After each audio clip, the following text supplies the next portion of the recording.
¿Quién es el protagonista del nepotismo? ¿Quién es el hijo de?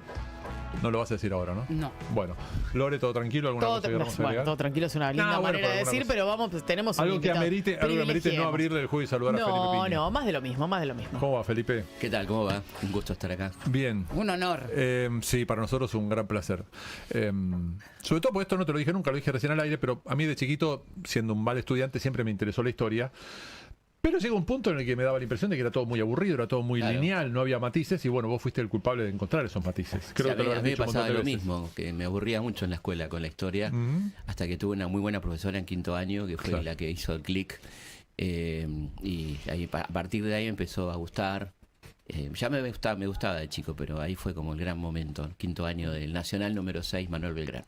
¿Qué es la última ficha que te cayó en tu laburo de investigación? Bueno, ahora con lo de Güemes, que estuve trabajando en Güemes, muchos elementos muy interesantes de este tipo que están desconocidos, ¿no? Por suerte, subestimado. Ahora tiene un feriado, pero la verdad que no alcanza con eso, porque el feriado puede ser un domingo, qué sé yo. Claro. Pero no, bueno, muchos documentos, cosas muy interesantes en torno a la guerra civil, a evitar una guerra que, fíjate que nos duró 65 años. No somos conscientes de lo que duró la guerra civil y cómo perdimos tiempo mientras, por ejemplo, Australia, Canadá, Nueva Zelanda, Estados Unidos ya estaba resolviendo su tema interno y se dedicaba al desarrollo, ¿no? Por ejemplo. ¿Está resuelto ese tema? ¿La guerra civil? No, el concepto, el motivo de la guerra. Sí. No, creo que no, todavía no. A eso me refiero. Creo que no. Parece que hay cosas que no está resuelta, sobre todo porque se resolvió de una manera muy violenta y con una constitución muy correcta políticamente, pero que no refleja la realidad, ¿no? Claro, que no explica la Argentina. Claro, decirnos federal cuando somos unitarios es complejo, ¿no?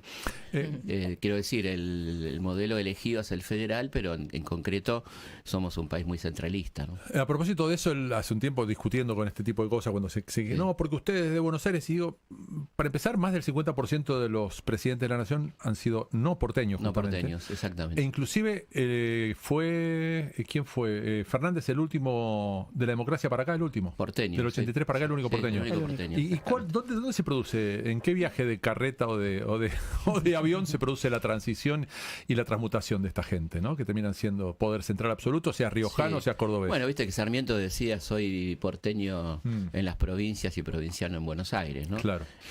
Creo que no era del todo así, porque realmente el poder de Buenos Aires es muy fuerte y nadie pudo con eso, ¿no? Fíjate que Urquiza gana la batalla de Cepeda y no puede entrar a Buenos Aires. Claro. Gana Caseros y lo echan. Digamos, vence a Rosas. ¿Para qué habré ganado? Claro, pobre tipo, ¿no? Y se da cuenta en Pavón. Claro. Digo, bueno, basta, me quedo con Entre Ríos, que es una potencia, porque si gano pierdo. O sea, él había logrado vencer a Mitre, unificar el país bajo la bandera federal, ponele, del urquicismo, y se da cuenta que no tiene poder para sostenerse. Y entonces prefiere perder en Pavón y dejarle a Mitre y él ser un socio menor de Mitre en las provincias, conteniendo a los montoneros, a todo al despelote que había en el país, ¿no? No es demasiado distinto a lo que vemos en la política de hoy, ¿no? No, claramente. Yo le voy a preguntar por política actual, pero digo un poco históricamente hablando, pensando en estos 40 años de democracia. Te agradezco que sea históricamente hablando. Claro, sí. No para que me definas lo que es, porque es imposible. Pero pensaba, Raúl Alfonsín, primer presidente de la democracia estos 40 años, y Alberto Fernández, último presidente de estos 40 años, hasta la celebración. Ambos hicieron propuestas distintas, pero en algún sentido con la misma orientación, que tenían que ver con el federalismo. Uno quiso cambiar la capital federal y llevarla al sur. Muy buena idea. Y el otro quiso, tener distintos lugares donde ir llevando la capital durante el transcurso de su mandato, algo que evidentemente fue cayendo en algún saco roto. Pero estaría bueno, porque por ejemplo la capital del verano es Mar del Plata, por ejemplo. La del invierno es Bariloche. O Carlos Paz, ¿no es cierto? Pero digo, ¿qué posibilidades existen para que algo así pueda en algún momento suceder en Argentina? Podría ser perfectamente trasladar la capital durante temporalidades espaciales del año y trasladar al gabinete, y estaría bueno, qué sé yo, porque le da otra visibilidad a las demandas de esos lugares que siempre quedan olvidados, ¿viste? Las provincias existen en la medida que tengan un terremoto, un diluvio. Bueno, o ayer San Juan. Claro, o una cosa así, un terremoto electoral. Claro, terremoto electoral, nos subimos a la misma tarima de la cual nos bajamos al toque, ¿no? Claro, bueno, perdón, la palabra terremoto en San Juan tiene una connotación fuerte, pero no quise decir eso. Pero bueno, justamente el terremoto de San Juan fue el que de alguna manera llevó al matrimonio político Evita y Perón, ¿no? Claro, fíjate totalmente. vos qué loco, porque se conocen en el festival de Ayuda a San Juan. Pero bueno, digo, el interior es noticia con situaciones que no tienen que ver con las virtudes del interior, que son muchísimas. A mí no me gusta la palabra interior, porque es un genérico absurdo, ¿interior ¿no? de qué? Digamos. Claro, ¿de dónde? No, pero más allá de ¿De eso, dónde? hablamos de como si Ushuaia y Claro. Resistencia fueran parecidas en algo. Bueno, y la cosa de remoto depende de dónde te pares. O sea, Claro, el último sí. pueblo de la Argentina, ahí puede ser el primero, porque es un pueblo Sí. de frontera, ¿viste? ¿Qué sé yo? Claro, O sea, sí. la mirada porteña marca mucho el discurso, ¿no? Incluso lo marca desde las propias provincias. Es curioso, Lola, perdón que te iba a dar el pase, pero es curioso como en un tiempo en el cual se habla mucho de desestructurar el lenguaje respecto a la cuestión de género. Sí. No nos detenemos ni un poquito en los clichés que seguimos usando las mismas personas respecto Mira, al tema de interior y capital. Deberíamos aprovechar todo lo bueno que marca la oleada feminista, que creo que instala una agenda progresista en el mejor sentido de la palabra, Sí. porque el progresismo es una palabra bastardeada, pero me parece que instala muchas cosas muy interesantes de cuestionar el lenguaje, las formas, los procedimientos, etcétera, para también incorporar o erradicar cuestiones del lenguaje cotidiano que Claro. son muy nocivas, ¿no? Como esto de interior, último pueblo, remoto, lejano, ¿viste? Todas esas cosas que deberíamos empezar a modificar, ¿no? Claro. No sé si existe el corporativismo de historiadores, como le pasa a los médicos o a los, Sí, claro. o a los periodistas, que también sufrimos un poquito de eso. Sí. Pero ¿qué opinión te merece o qué opinión a lo mejor tienen vos y tus colegas cuando se los acusa de un revisionismo histórico parcial? Toda versión histórica es parcial, por supuesto, no existe la imparcialidad. Lo que yo hago es hacer equilibrio, digamos, equilibrar una situación. Cuando hablas de un momento histórico, tratar de ponerle al lector con toda honestidad la mayor cantidad de elementos sobre un periodo histórico complejo. Puede ser Rosas, puede ser Perón, puede ser radicalismo, puede ser Roca. exactamente. Si vos lees mis libros vas a ver que está de Roca hasta la ley 1420, su cuestión progresista con respecto a las leyes laicas, y está la campaña del desierto, que tiene cosas cuestionables, cosas polémicas, que a mí es una palabra que me gusta, que está muy bastardeada la palabra polémica, porque polémicas declaraciones de Nicole Neumann, qué sé yo. No. Entonces, El tema es discutir. Claro. Entonces, primero que no hay polémica, porque polémica es cuando dos personas se ponen a discutir con argumentos, es una polémica, ¿no? Que bueno. Viene de griego, que está buenísimo. Y otra cosa es cuando se instala un tema desde lo polémico, como cuestionando lo que está pasando sin darle lugar a la réplica al otro, o que sea un debate realmente, ¿no? Así que yo creo que la imparcialidad es me parece un beneficio de los dioses, ¿no? Fíjate que los jueces no son Imposible. imparciales, imagínate los historiadores. Pero sí me parece que hay que exigir no sacar de contexto, no eludir temas, no esconder temas bajo la alfombra, ¿viste? Si hablas de peronismo, pues tenés que hablar de lo bueno que hizo el peronismo en lo social, también tenés que hablar de la censura a la prensa y de las cosas que pasaron. Entonces, ¿por qué andar ocultando de Rosas, por ejemplo, lo bueno que hizo con la soberanía nacional y la persecución a la oposición y la mazorca, ¿no? Entonces, el problema es cuando empezamos a recortar, ¿viste? Entonces, Sarmiento es solamente el padre del aula y no el que persiguió a los montoneros y mató al Chacho, ¿entendés? O solamente el que mató al Chacho. Claro. Entonces, No, el padre del aula. o el tema del voto femenino, que es un tema que yo me encanta tratar, ¿no? Antes de ayer, hablando históricamente, ¿no? Sí, antes de ayer, fíjate, 1947, pero digamos, o pasa que se cuenta solamente lo que hizo Evita, o los antiperonistas solamente lo que se hizo antes de Evita. Y la verdad que es un proceso de por lo menos muy virtuoso, de por lo menos 60, 70 años, desde la sanción del Código Civil, donde la mujer era declarada incapaz jurídicamente, hasta llegar a la sanción del voto en el 47. Sí. Pero entonces ahí entramos en problema cuando se politiza o se partidiza más la historia, ¿no? Puede ser que sea un ejercicio infinito el tema de la historia en sí respecto de esto. Vos decías Sarmiento y Peñalosa. Sí. Pero a la vez no podés ignorar el contexto en el cual se produjo. Es lo que dije. No lo hagamos de hoy, Es lo que dije. el contexto de Peñalosa. Claro, y a la vez, o sea, una Sarmiento- cosa que se va encadenando, ¿no? Sí, Sarmiento es racista, bueno, pero todos eran racistas en ese momento. Claro, Lo cual claro. No justifica, pero bueno. Y está bueno que nos indigne hoy ciertas cosas que decía Claro. Sarmiento, pero que en la época era moneda corriente. Totalmente. Entonces sacar de contexto eso es complejo, ¿no? Exacto. Entonces, bueno, y a la vez rescatar a tipos que en ese contexto tenían una mirada distinta, como un Alberdi, por ejemplo, Claro. como un Hernández, que se opuso puso a la guerra del Paraguay en ese momento con todo lo que implicaba. Impresionante. Al tipo le ponen preso a su cabeza, al autor de Martín Fierro, ¿viste? Sarmiento le pone 6.000 pesos por la cabeza a Hernández, ¿no? Digo, qué sé yo. Y eso no le quita de Sarmiento. A la vez Sarmiento fue perseguido por Rosas. A la vez, sí. Y Sarmiento es un tipo increíble, un genio con el cual te puedes enojar y lo puedes putear o lo puedes amar, depende de qué cosa. O las dos cosas, ¿no? Claro. Entonces, esas son las personas que a mí me interesan, que John Alberdi, que es un tipo que cambia de pensamiento, no justamente porque le conviene, porque lo van a perseguir por haber cambiado, no es un cambio por conveniencia, sino todo lo contrario. El tipo se da cuenta que se había equivocado. Claro. Le pide perdón a Rosas, por ejemplo, estando en el exilio, ¿no? Se acerca a Rosas sin renunciar a lo que él piensa. Es un encuentro extraordinario, muy antigrieta, que está bueno contarlo en estos momentos, donde los dos son exiliados, Alberdi y Rosas. Imagínate que Alberdi había marchado del exilio por la persecución de Rosas. Había escrito un diario en Montevideo que se llamaba Muera Rosas, o sea, no había ninguna duda de qué lado estaba, y se lo encuentra en Londres en una recepción diplomática y le dice a Rosas, bueno, a usted le están haciendo un juicio en ausencia completamente injusto, más allá de que yo tengo muchas diferencias con usted, me ofrezco a ser su abogado. Y Rosas le dice, bueno, qué mejor abogado puedo tener que el padre de la Constitución, pero doctor Alberdi, no se lo aconsejo, primero porque no tengo plata para pagarle, lo cual la verdad no tenía un mango, y segundo, no se lo van a perdonar jamás. No se meta conmigo porque no se lo van a perdonar nunca. Bueno, ahí se hacen amigos y comienza una amistad epistolar entre estos dos enemigos históricos de peso y dos personajes de la historia completamente fascinantes, ¿no? Como son Rosas y Alberdi en algún momento en las antípodas, y después dándose cuenta que, bueno, en definitiva eran dos tipos que estaban exiliados, ninguneados por su país, olvidados, con todo lo que habían hecho, cada uno en lo suyo, ¿no? Recién decías, estos son los tipos que me interesan, creo, refiriéndote a Alberdi. ¿Qué te inspira o cómo decidís abordar determinado personaje, episodio o momento histórico específico para un trabajo puntual? Me van cayendo, como me cayó Gardel, viste que en un momento tenía muchas ganas de meterme con Gardel y fueron justo la pandemia, 2 años de laburo. Yo por suerte ya había hecho los viajes de investigación y la verdad que disfruté tanto ese libro, que es un libro que sale un poco de la matriz de los próceres, ponerle de las mujeres notables, y me metí ahí con el mundo del espectáculo, el mundo del tango, que es una cosa alucinante, realmente maravillosa, de unos poetas de una calidad única y para mí la música popular sin chauvinismo más culta del mundo, ¿no? No creo equivocarme al decirlo, porque tenés en el tango referencias a todos los temas de la vida y referencias a filosofía, a ópera, a Musetta y Mimí, que son los, y con una poesía personajes de la bohème. No, pero además, ¿no? el nivel de la penetración que tuvo en ese momento, o sea, estamos hablando de que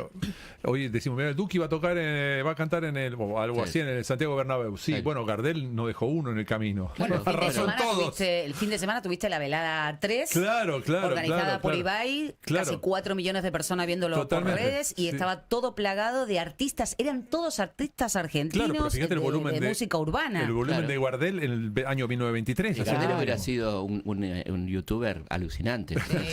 No, lo digo sin duda porque no me gusta nunca hacer esta transferencia temporal, pero en este caso no tengo duda. Nunca digo San Martín diría esas boludeces, ¿no? Porque no soy medio ni no tengo ningún derecho a hablar en nombre de él, pero sí considero que Gardel sería un youtuber porque el tipo estaba muy adelantado a su tiempo. Era un tipo que le encantaba la última tecnología de micrófono, de parlante, grababa los discos varias veces, ¿viste? Cuando llega a Barcelona se enamora de la nueva técnica de grabación que tenía la RCA y graba de vuelta discos que había grabado mal acá, y bueno, cuando llega a Nueva York ya directamente reversiona más de 300 temas, ¿no? Pionero del cine. El primer cine sonoro argentino lo hace Gardel, ¿no? O sea que no tengo duda que estaría a full hoy en día. Y que llenaría el Bernabéu tampoco tengo ninguna duda. Ni duda. Ninguna duda. Bueno, nos vamos a una tantita y seguimos charlando con Felipe. ¿Les parece? ¿Estás de acuerdo? Claro. ¿Sí? ¿Estás de acuerdo vos, Fernanda? Sí, Feliz por día, supuesto. Gracias, Gonzo. Vamos. Bonaleo en su salsa por Continental. ¿Amas el mate? ¿Amas?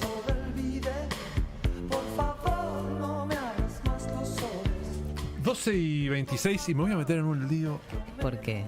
Igual ya estamos acostumbrados. No, pero esto es más pesado. Pero solo a Felipe se lo puedo preguntar.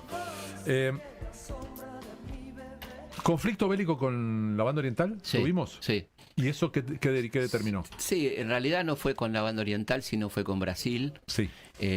Un conflicto que tenía que ver con qué iba a pasar con la banda oriental, porque Brasil había invadido la banda oriental.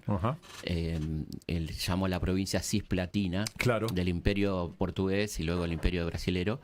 Bueno, entonces ahí entramos en guerra con Brasil y habiendo ganado en el campo de batalla, Rivadavia y su ministro Manuel José García la cede. Cede y la acepta lo que Inglaterra quería, que era un estado tapón. Vos lo tenés curtido mal, amiga Manuel García, me consta.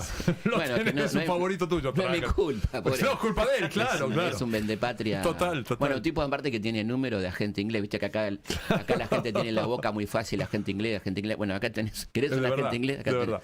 Y se llamaba García, imagínate. Este laburaba para el Foreign Office. Insospechable. Laburaba para el Foreign Office. Qué bárbaro. Y entonces decide Inglaterra que le conviene ni que Brasil llegue al Plata, ni que Argentina se expanda al otro lado del Plata. Entonces crea un estado que la República Oriental de Uruguay.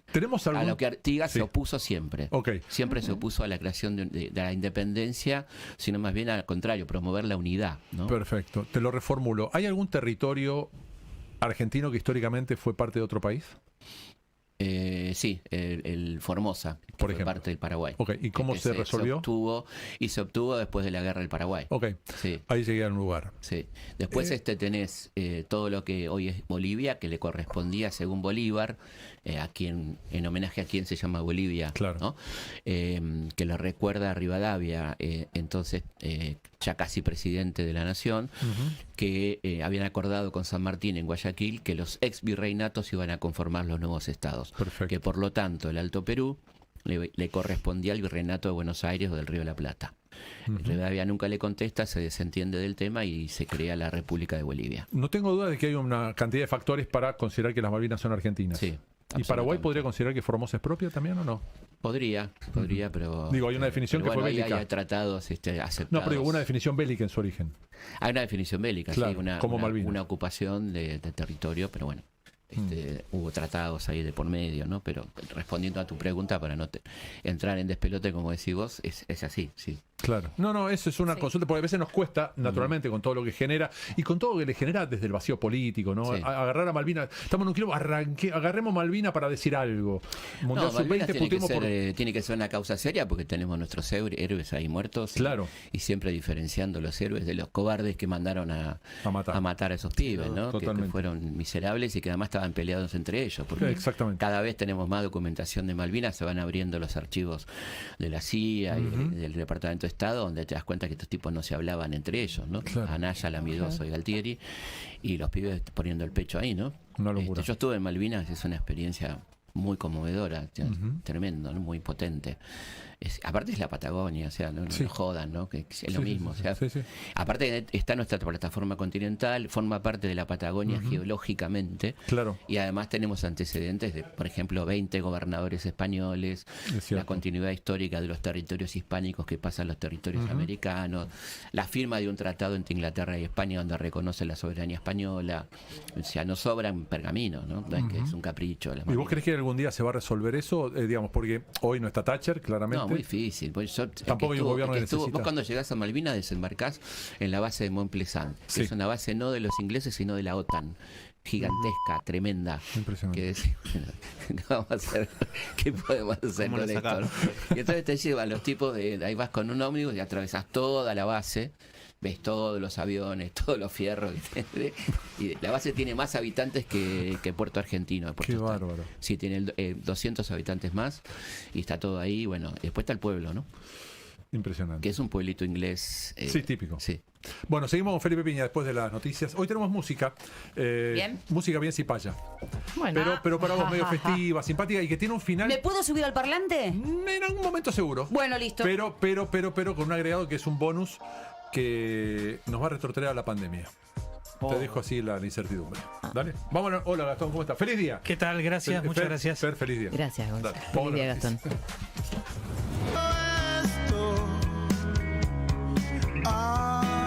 12:32. 17 grados 7 la temperatura actual en la ciudad de Buenos Aires. Esperamos una máxima de 21 grados. Perdón, Lore, pero yo me mandé, Lola, Juan y yo me mando, le pregunto a Felipe y hablo. Yo quería preguntarle algo a Felipe. Dale. Si Sí. hay algún prócer que crees que ha sido subestimado por la historia. Sí, Güemes, por ejemplo. Ajá. Sí. Las mujeres, por supuesto, ¿no? Claro. Una gran cantidad de mujeres muy importantes que se siguió aquel ridículo eslogan, detrás de todo gran hombre hay una gran mujer, ¿no? Sí. Que muchas no tenían hombre y muchos hombres tampoco tenían mujeres, así que no, es una frase maldita. Claro. Güemes es un caso de subestimación de una persona que tiene que estar a nivel de San Martín y Belgrano. O sea, ¿a quién le debemos que la Argentina en su frontera norte no termine en Córdoba, ¿no? Claro, como Diego Martínez, digamos. Exacto. ¿No? Nos atajaba todo de arriba, Sí, claro. claro, un claro. gran Tal Diego cual. Martínez. Tal claro, cual. sí. Felipe, ¿sobre quién te faltaría o crees o te gustaría, digamos, hipotéticamente, estudiar, escribir, profundizar, viajar, todo lo que vos haces para hacer un libro? Estoy viendo quién es. La verdad que estoy ahora con un proyecto de novela Ah, qué que lindo. tengo muchas ganas de entrarle, que es una situación real, en base a una situación real que ocurrió en 1815 cuando van Rivadavia y Belgrano a Europa a ver qué pasaría si declarábamos la independencia. Y a Rivadavia se le ocurre secuestrar al infante Francisco de Paula, el hermano de Fernando VII, en Italia, traerlo secuestrado a Buenos Aires y coronarlo a la fuerza rey del Río de la Plata, ¿no? Esto existió realmente. Entonces, en torno a eso, me parece que es un temazo para una novela corta y estoy laburando en empezando a diseñar, y la verdad que es divino la novela porque puedes mentir, ¿viste? Claro. Ficcionar lo que no pudiste. Una gana de mentir. No, no sé si mentir, pero es contar. No, ficción. Claro. Lo digo en broma. Ah, pero- de una Qué ficción, no bueno, como qué Santa Evita, bueno. digamos, que Tomás Eloy me decía, no, bueno, no te voy a decir qué parte sí, qué parte No, bueno, a mí jodete. me pasó algo muy gracioso con eso, con Evita, porque yo había sacado Claro. el libro de Evita y la gente incluso estábamos publicando en ese momento unas biografías en Clarín, ¿Verdad? y salió la de Evita y el editor me reclamaba que yo no contaba la parte de la muñeca en el cine. Entonces le dije, mira, eso es una ficción de Tomás, le digo, no, Claro, totalmente. nunca pasó. Ahí es donde se confunde, viste, la verdad con la ficción, ¿no?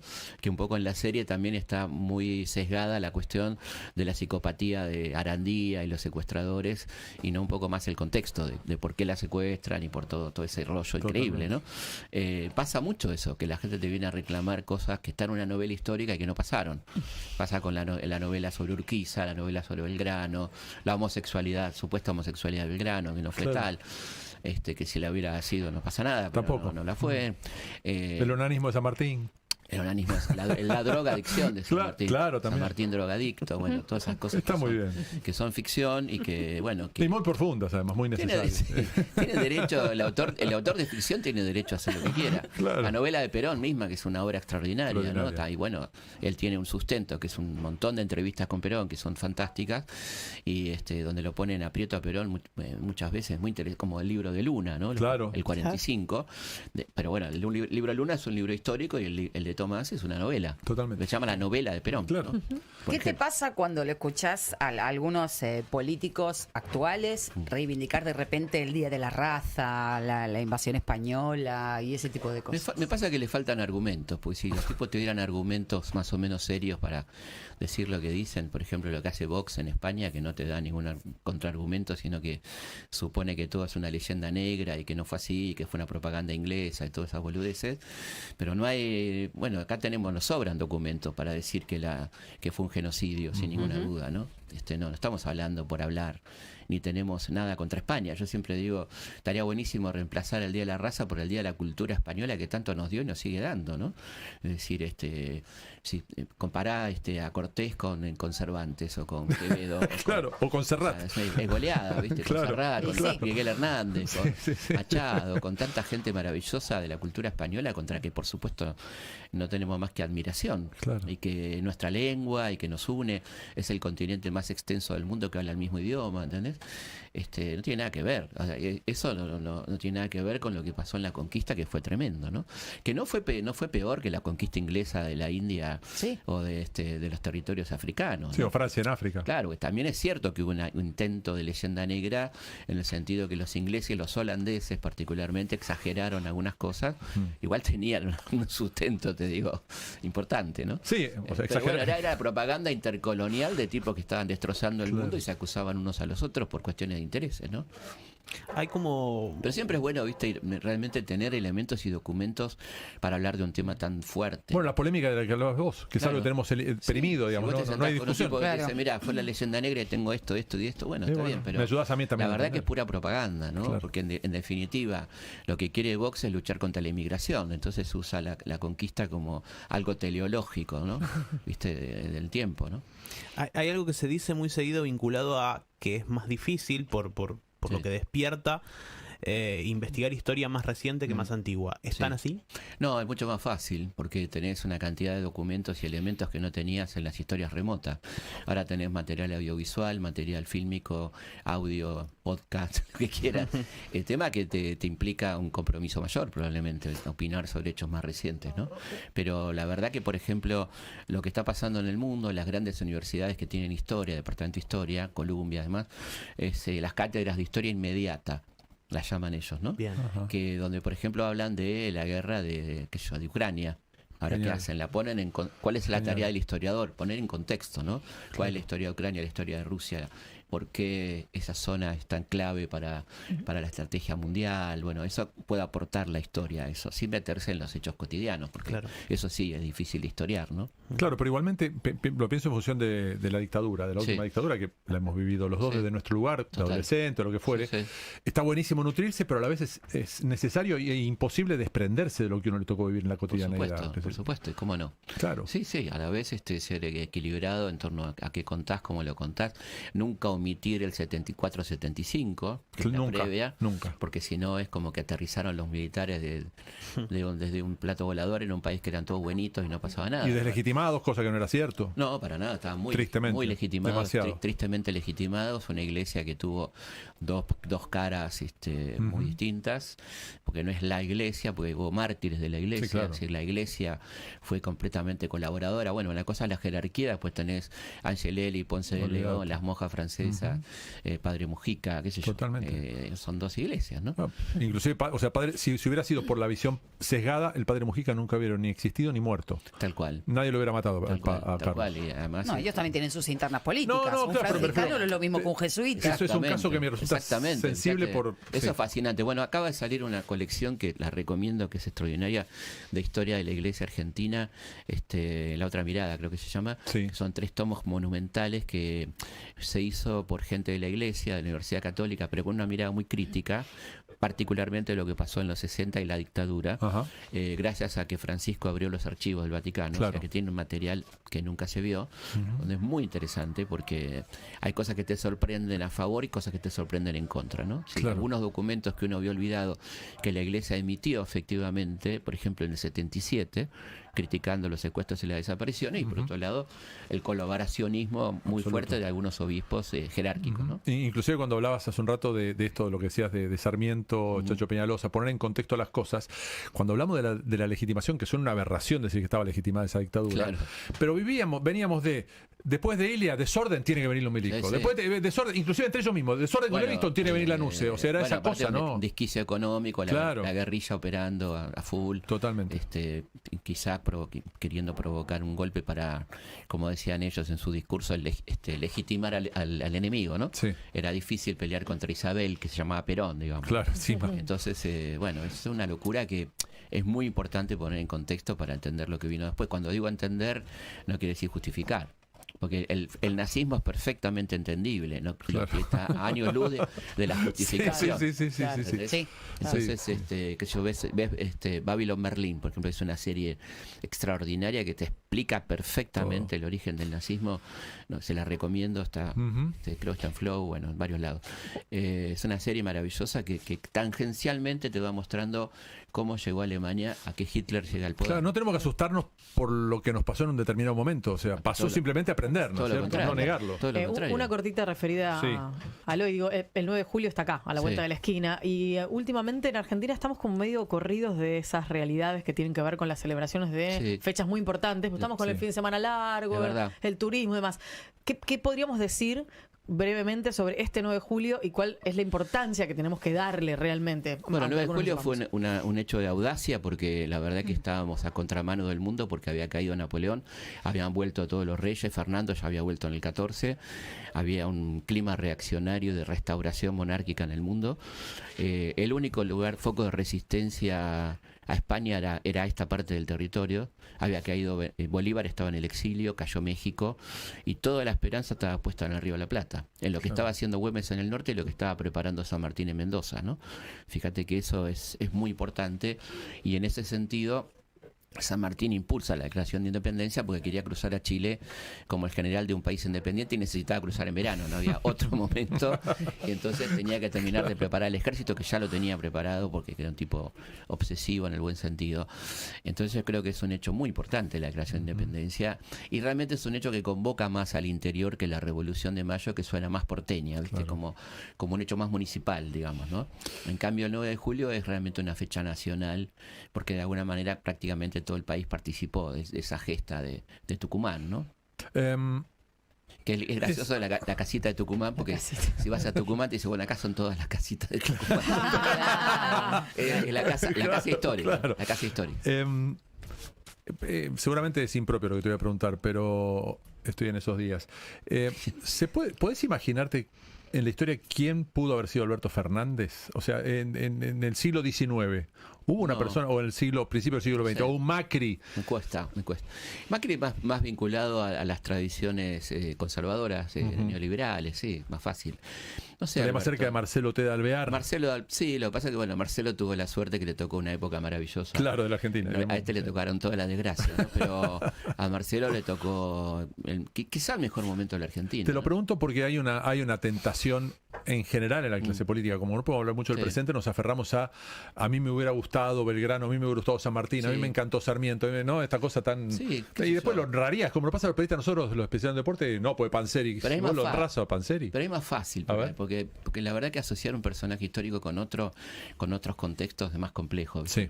Pero el caso de Marcelo, te acuerdas de olvidar, fue muy particular porque era el ala derecha del radicalismo. Sí. Pero con cierta sustancia todavía ideológica estatista, porque el tipo es el que sostiene YPF. Claro. O sea, la funda Irigoyen, pero cuando se va, la funda en junio y asume en octubre Marcelo, que es el que lo banca Mosconi y hace de YPF una de las empresas más importantes del mundo, ¿no? Bueno, ahí volvemos a lo mismo que decía Felipe recién, de que no todos han sido que no todos han sido buenos, solamente una cosa, ¿no? Claro. Alguno tuvo que haber hecho algo. Bueno, no, aparte le tocó una época extraordinaria de la Argentina rica. Yo ahora estoy trabajando en una película con Hernán Casiari sobre algo que te va a encantar, que es la final del mundo de ajedrez del 27. Me estás jodiendo. Capablanca contra Alekhine, sí, increíble. Aloijin en ruso. Sí. Bueno, y yo me estoy encargando un poco del contexto de la Buenos Aires del 27, que vos decís, estaba el suplemento multicolor de crítica con Borges, Art, González Tuñón, Nale Roclo, el Tortoni, en esplendor. Bueno, el anarquismo combativo de Severino Giovanni, el antifascismo, bueno, una Buenos Aires, bueno, el tango. Irrelevante la partida de ajedrez, claramente, no le importaba nada. No, pero vos sabés que vos lo sabés mejor que yo, el ajedrez era un deporte tremendamente popular.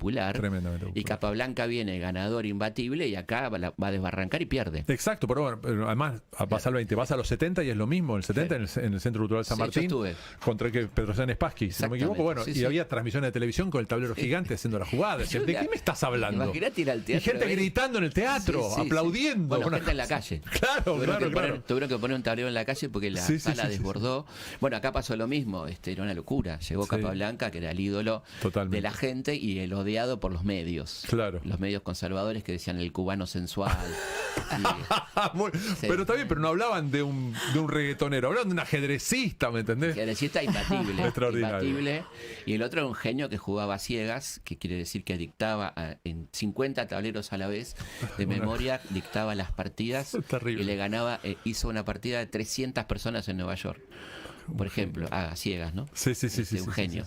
Y bueno, y dos personalidades antitéticas que cinematográficamente garpa un montón, porque son dos arquetipos. Y encima con Casiari por medio, piña. Mirá vos. Lo último antes de ir nos vamos a quedar para el cierre, por supuesto, y en la tandita. dentro de 80 años, Felipe va a estar escribiendo sobre Alberto Fernández. Ojalá, mira. ¿Y qué crees que en 80 años destacarías de Alberto Fernández? Y hay que ser bastante justo ahí, porque tenés que considerar las falencias y errores graves que cometió el tipo en un contexto muy desfavorable que tuvo. Tenés que tener en cuenta las dos cosas, ¿no? Le tocó una época muy jodida, realmente. Y bueno, entonces creo que primero hay que poner en contexto lo que pasó y después sí entrar en la crítica histórico-política de las cosas que hizo mal, de lo que no cambió, que prometió que iba a cambiar y bueno, todas esas cosas, ¿no? Digamos en línea con lo de Diego Martínez, por un lado lo agarraron en el arco y por otro lado metía adentro a que vieran afuera. Sí, digamos, sería muy injusto quedarse solamente con las dificultades externas que tuvo y no hablar de sus falencias y al revés también. Entonces me parece que ahí está la cosa de lo que la historia necesita, un equilibrio, ¿no? Pequeña tanda, Felipe queda cautivo, pues no va a tomar un cafecito para echar unas cosas, así que se va a bancar los últimos minutos, soportando música así paya. Deportes, música, actualidad, espectáculos. Bonadeo en su salsa. El programa imperdible de tu mañana. Por Continental, estamos donde vos estás.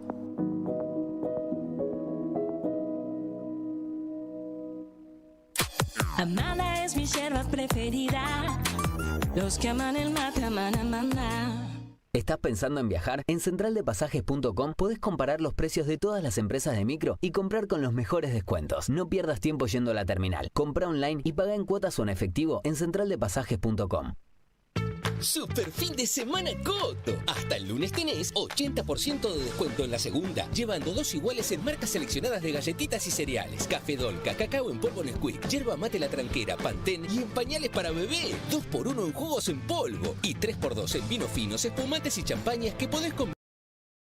Y 6 carteles publicitarios para que YPF Gas llegue con la mejor energía hasta los campos más lejanos y nuestra industria avícola siga creciendo. Llegar a donde nadie llega es solo el comienzo. YPF Gas. Marolio le da sabor a tu vida. Marolio está desde el comienzo del día. Mate y café, harina y palmitos, yerba, mermeladas, cacao picadillo, pata y caballa, arroz y arvejas, sardinas y atún, choclo y lentejas. Marolio le da sabor a tu vida. Marolio está desde el comienzo del día. Bonadeo en su salsa. 2 años aproximadamente. Más que con ninguna otra cosa, más que Y mató, bueno, la gripe española también, la mal llamada gripe española. Claro. En realidad era yankee. Porque era yankee, nacido en una base de Arkansas y trasladada en plena guerra a Francia y ahí contagió a todo el mundo, ¿no? ¿Y a nosotros? A nosotros la fiebre amarilla. La fiebre amarilla, pero no comparable, sí. Bueno, sí, lo que pasa es que tuvo un muy breve periodo porque como era el mosquito, la Aedes aegypti que vino del Paraguay, después una de las consecuencias de la guerra también, ¿no? Y de repente la gente no entendía nada y se acabó la peste cuando vino el frío, que Buenos Aires es una ciudad muy fría. Claro. Es mucho más fría que ahora y en julio se acabó la peste. Se murió el bicho y se acabó. Justamente. Y nadie sabía por qué, porque recién 10 años después el doctor Finlay, un cubano, determinó cuál era la causa de la fiebre amarilla, que era este mosquito. Y justamente en línea con lo que hablábamos al comienzo, que nos contaba Felipe de capital y provincia o el interior, como eso pasó en capital, nos impacta y no lo podemos recordar, no así que hoy mismo sigue existiendo la vinchuca y el Chagas en el norte. Por ejemplo, o las epidemias de cólera que asolaban a todo el país, no solamente a Buenos Aires. Exactamente. Bueno, gracias Felipe. Un placer. Nos vamos tranquilos. Sí, ¿Sí? ¿También están de acuerdo? Sí, mejor. Y el nepotismo lo deja para mañana, ¿no? Qué porquería, me deja